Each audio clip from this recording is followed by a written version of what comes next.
3 days na natin paghawan sa bukid. Tinabas natin yung matataas na mga damo para may magandang galawan ng mga manok natin. Nakakagala ng maayos. Almost clear na mula taas hanggang baba. Yan. Maayos na rin ang lagay ng mga manok. Nakakagala sila na maayos. Yung iba sinusunog na lang natin. Hindi makayanan, sobrang dami. Ito na lang ang natitira. Siguro bukas tapos na to. Pero may kasunod pa. Ito pang kabilang area. Mga 1 linggo pa yan. Masyadong matataas ang mga tatabasin damo dyan. Ayan, yan yung ano natin, pahingahan. Hindi pa natatapos. Medyo kulang pa sa budget. Ang net nga pala nating pinaikot dito sa buong area, 185 meters paikot. Ang taas ng net is 9 feet. Kaya hindi talaga makakalabas ang manok natin. Naglagay na rin tayo ng pintuan na yun sa ibabaw, dikandado. Kaya walang ibang mga manok na pwedeng makapasok. Ultimong hayo hindi na makakapasok sa areang to. Na-clear na pati pang ilalim. 1 linggong mahigit pa banatan to. Ito yung mga sinusunog ko. Yan mga manok ko, nakagala na. Masaya na sila. Hindi tulad noon, masyadong nai-stress, nakakulong. Yan yung makakapal pa yan. 1 linggo pa yan. I-clear ko muna to. Ito awa ng Diyos. Tapos na. Andito na ako sa baba. Yan, sinusunog ko na lang yan. Aalisin rin natin yung mga ibang dahon na nakasabit sa net natin. Ang target natin dito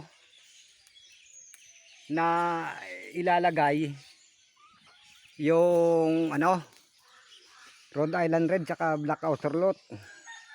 Pero ang main target ko talaga yung Dominant CC galing kay Serden Tagabuan ng Taga-Chaong, Quezon.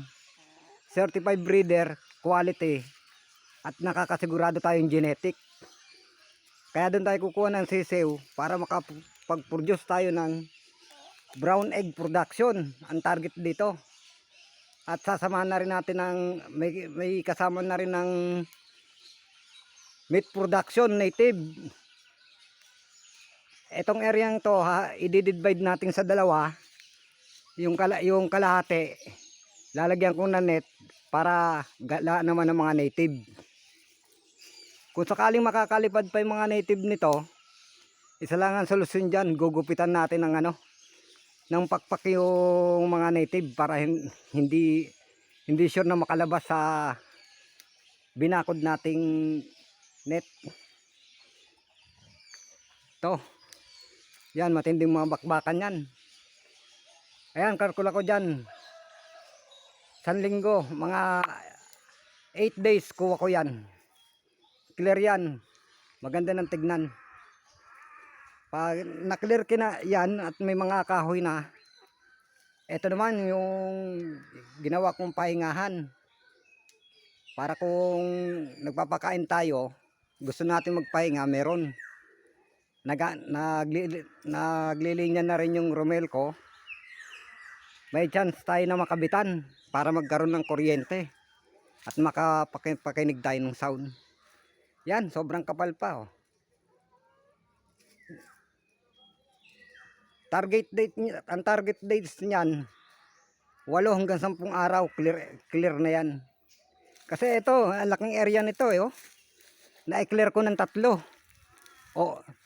Patatlo ngayon, pagpalagay natin pang-4 to, nasa ibaba pa. Ito naman hindi mga natabas na.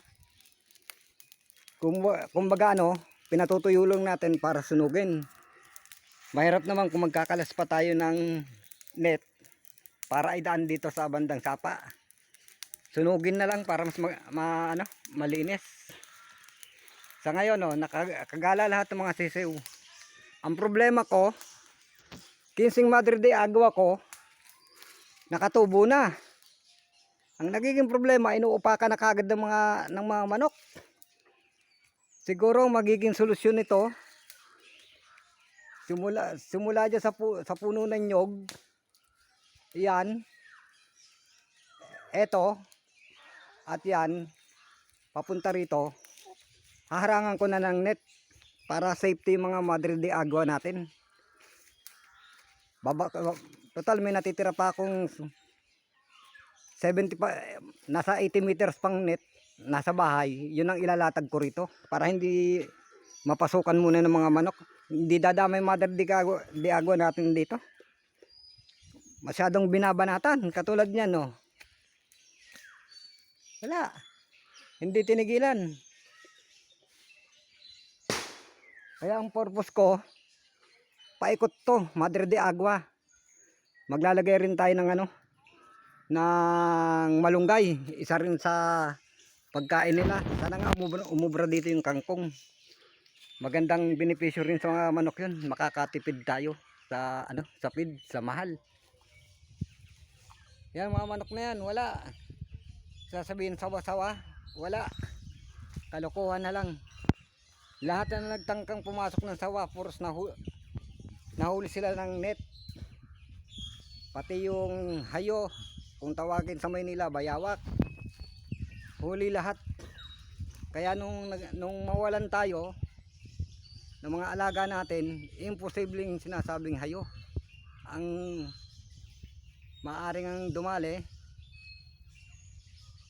hayon tawo o sawan tawo.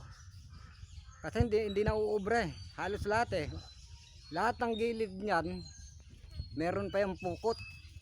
Kaya walang chance na makapanik. Tanging ang makakapasok lang dito, what? Ayan masisigla mga manok natin. Pero ito, katay na muna to, katay. Kakatayin natin yan. Magpuproduce tayo ng bago. Total meron pa naman akong 3 lalaking black australot at 2